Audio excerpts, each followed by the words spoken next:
Welcome. This is Megan Mitchell with Agents of Change Social Work Test Prep. And today I'm here to present on a topic that I find very exciting, and I think it will be helpful for anyone, anytime in a studying journey. We are going to be talking about your learning style and how you can use your personal learning style to level up your studying. So, I just want to preface this by saying everyone has a different learning style. So, take what works for you, try something new out, and level up your studying. We are going to be utilizing the Vark model, which I will describe a little bit more in detail. So, the Vark model, this is what I like to use because I think it does a good job of capturing a lot of different learning styles. The Vark model of learning, it includes visual, audio, reading and writing, and kinesthetic. All those first letters make up the word Vark. What's important to know is that you could be primarily one of these types of learners. However, you could be a multimodal learner. And that means that you learn best by using a variety or a combination of these different types of learning. So, what do I suggest? I suggest that you take this questionnaire. I have attached the link here. We will also put it in the YouTube information. And this will be great because it will give you a rundown of what works best for you. I took the quiz and I found out that I'm a multimodal learner with a heavy preference towards visual learning. So, this will be really good because it will help tell you how you learn best and some strategies for how you can apply those different learning models to your own studying. So we are going to go through each of these four types of learning, and I'm going to give some suggestions on how you could use this type of learning in your studying. So we're going to start with visual learning. I am a visual learner. I love the way patterns look, I love colors, and I love design. So visual learning. Visual learners prefer information presented in a visual rather than written form. So visual learners, they like pictorial pieces. They like colors. They like fonts. They like graphics. So if you are drawn to these things, if you like putting colors together, if you like highlighting, if you like using markers in different colors, you are most likely a visual learner. So, how can you, if you're a visual learner, incorporate this into your studying? There's a variety of different ways. If you like colors, I suggest using color coded information. So you might use highlighters, you might use colored pens or markers. I know for me, I went between colored pens and markers. You might want to draw little pictures to go along with your notes to help you remember those visual pieces, or you might want to make posters, right? So for some of that recall information, you might be using bright colored paper or boxing in or using graphics for your notes. You might want to try a mind map, and I will give an example of what a visual learner, an example of their notes, what that might look like. But you might want to use a chart, a graph, or infographics in some way that's going to visually represent your thoughts. And this is a great way that you can tap into your visual learning style. Make your own PowerPoints or slideshows in a way that's pleasing to you. So I have loved making all of this content because I get to play around with colors, I get to play around with fonts. So if that's exciting to you, take the information you're learning. And if it's something that's particularly challenging, I encourage you to make a PowerPoint or a slideshow with your own notes on that, because then when you go to take the exam, you will have those visual cues in your mind of those notes that you created for yourself. So those are some tips for visual learners.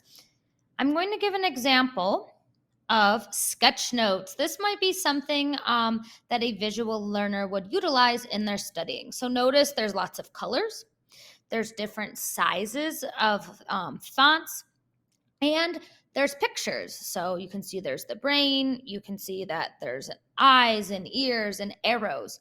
Find something that works for you. But if you are a visual learner, this might be one way that you represent information. You might be organizing it through visual representations, play around with colors, play around with fonts. So here's an example. If you are a visual learner, you might want to try to organize your thoughts using some sketch notes. Get your thoughts down using pictorial representations. The next learning style we're going to talk about is oral audio learners. So that is the A in our Vark model. Oral audio learners prefer information that is spoken or heard. So this is not only taking in information through listening, it's also speaking out loud. It goes both ways. So if you are someone that likes to speak out loud to remember information, or if you take in information through audio input, you are most likely an oral or audio learner. So ways you can incorporate audio into your learning, there's a variety of different ways, and luckily podcasts have become increasingly popular. So I suggest that you listen to audio and podcasts. If you purchase the Agents of Change program, all of our lessons are available as audio only versions as well. So if you are an audio learner, that could be really helpful for you. Also, check out my podcast. I have tons of free content up on my podcast. You can listen to that easy on the go. I love podcasts because you could listen to them on a walk. You could listen to them in the car. They're very easy to just pop on and get some audio input. If you are someone that is an audio learner, you might want to speak your thoughts out loud. So you might want to repeat information back verbally, or you might want to find a study partner or someone you can explain the content back to them using your own words. So if you are struggling with a certain topic, I suggest talking out loud and repeating that information over and over out loud. I frequently, when I was studying, would be talking to myself, talking through concepts, because that helped me with that audio input and helped me remember. Lastly, this is something that I've heard of some people using in their studying, and I think it's a great idea. If there's an area that you really want to brush up on or you're finding challenging, record yourself reading it. You can also do this with book passages. So if there's something that's really hard for you to digest, I encourage you to record yourself reading those passages or those paragraphs or those sections of books. You can do this via the Voice Memos app in your phone. A lot of computers will let you voice record. There's tons of apps out there that will let you record your voice.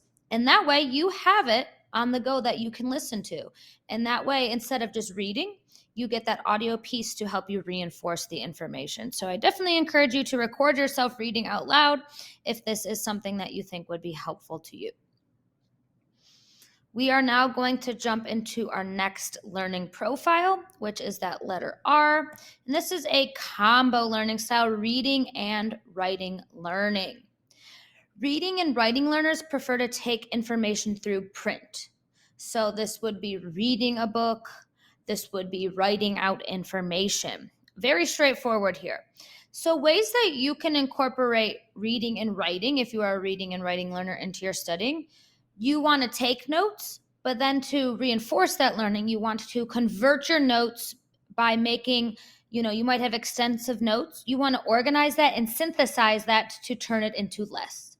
Because not only are you using those critical thinking skills, those organization skills, you're reading your own notes, and then you're writing it out. So that's a good combo way to convert your notes if you're a reading and writing learner. Read books. You're going to want to read. You can also, if you are someone that really enjoys reading, you can find supplemental readings, supplemental texts that will help you with certain topics, and that will help you get a deeper understanding of the content.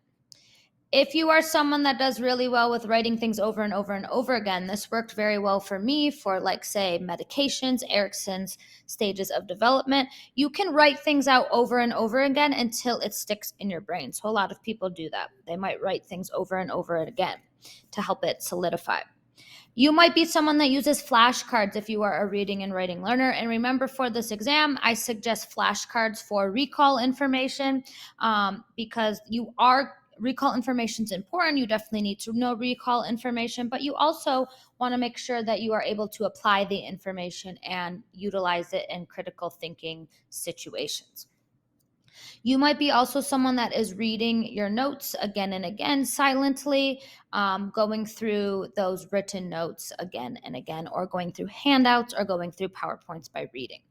And I'm going to give an example of reading and writing learning, what might be helpful for you. I have here next an example of written notes. And this does not have anything to do with the content we're talking about. This is just simply a sample.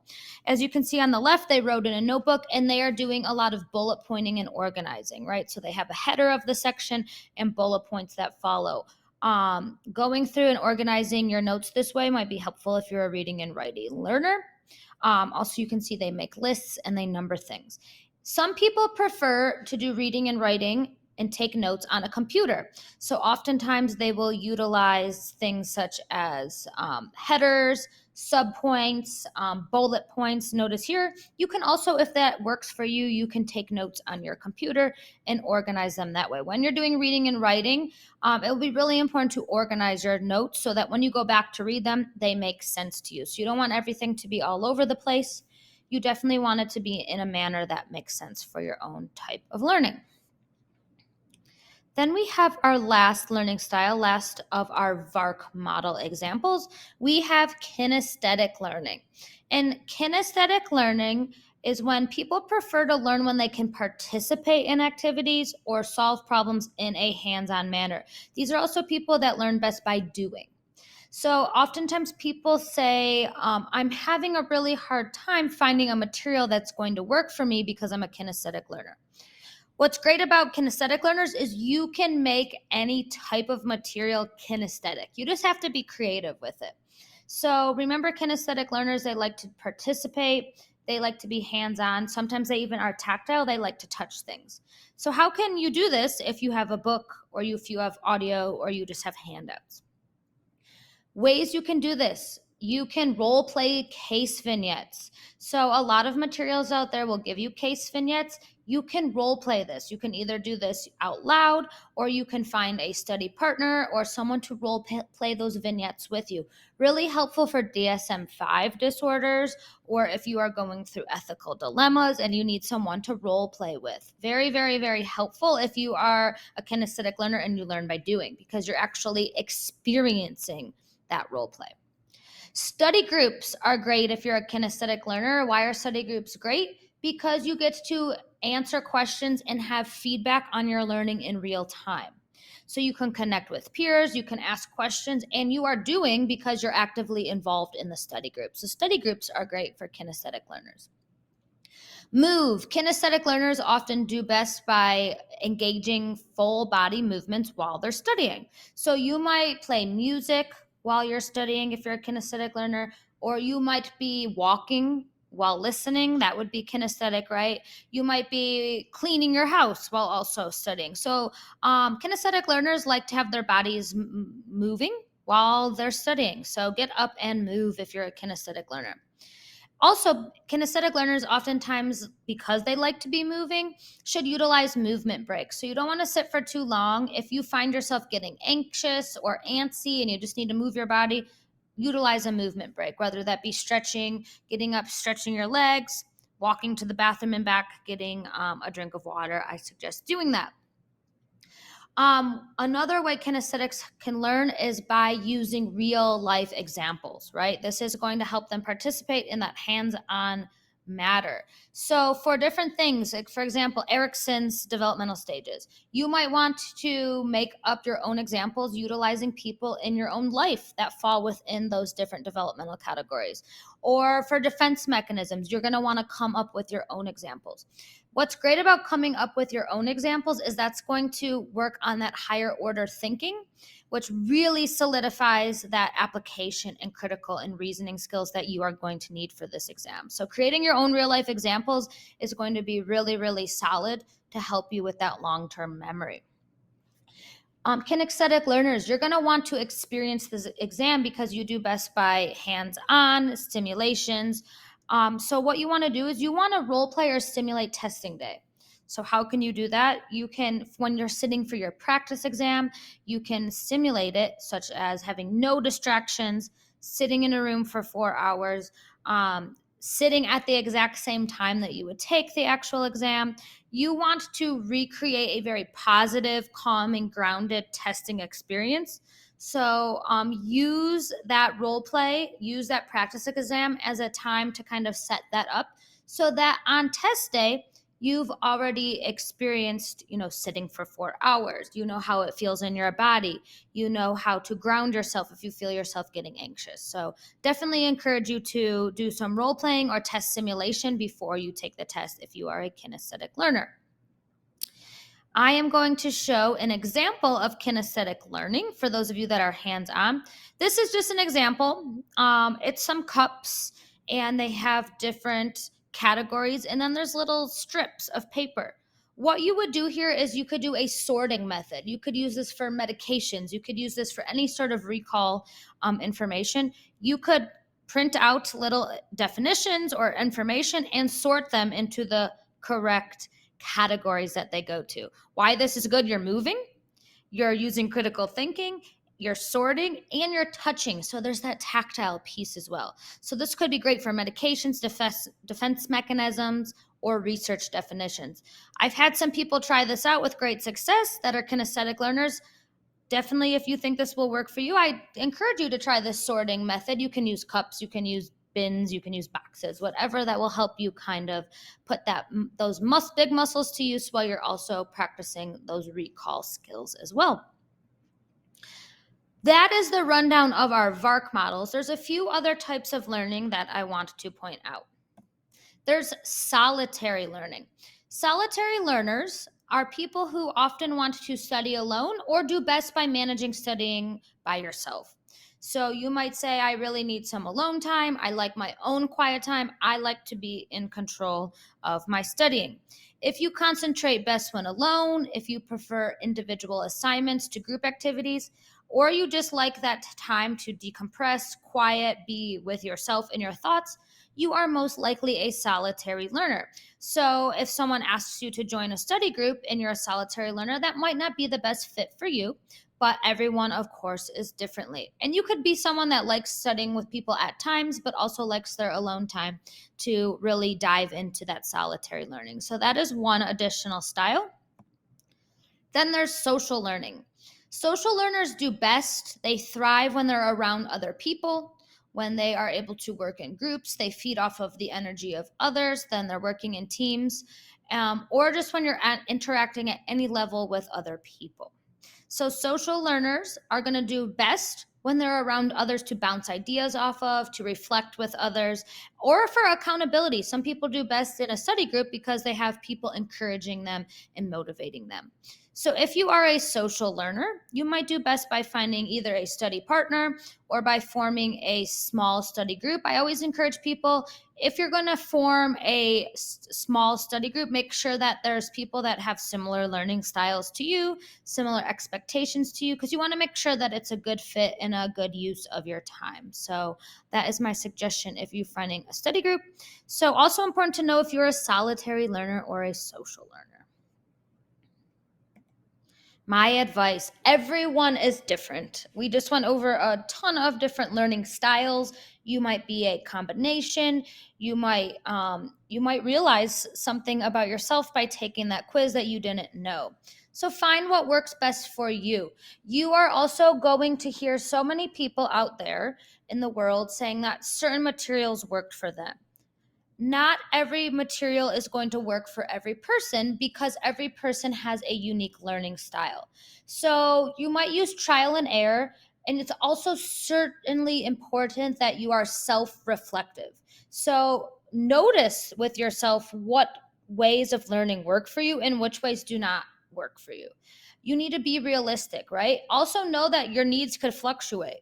You might not be able to commit to certain things because there's other aspects of our life that you need to balance. So find something that's realistic, be self-reflective, and remember, everyone's story is different. So I don't want you to get tripped up with hearing people use a certain material to pass, so you should automatically go and do that. Do your research. There are tons and tons and tons of materials out there, and you can find many ways to make them work for you. But I do suggest that you find what personally works for you, because you are not going to be the same as everyone else. Everyone has a different learning style. And lastly, I want to leave you with a little personal commitment, some food for thought.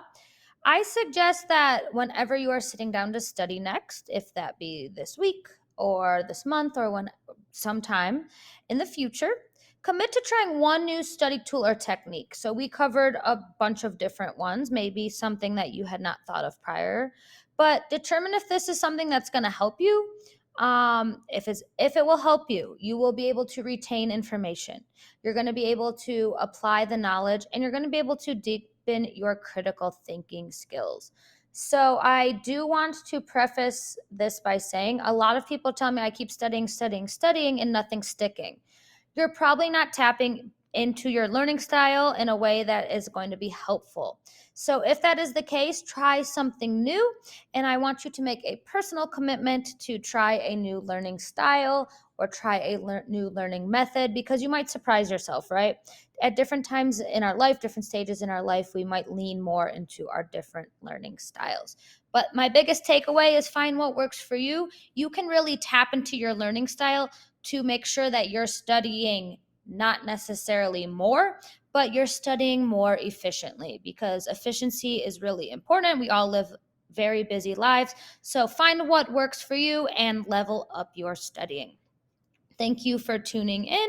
You can check out more information from Agents of Change at our YouTube podcast or website. And I want to thank you for tuning in today. I hope that you will take some of the things we learned and level up your studying. Thank you.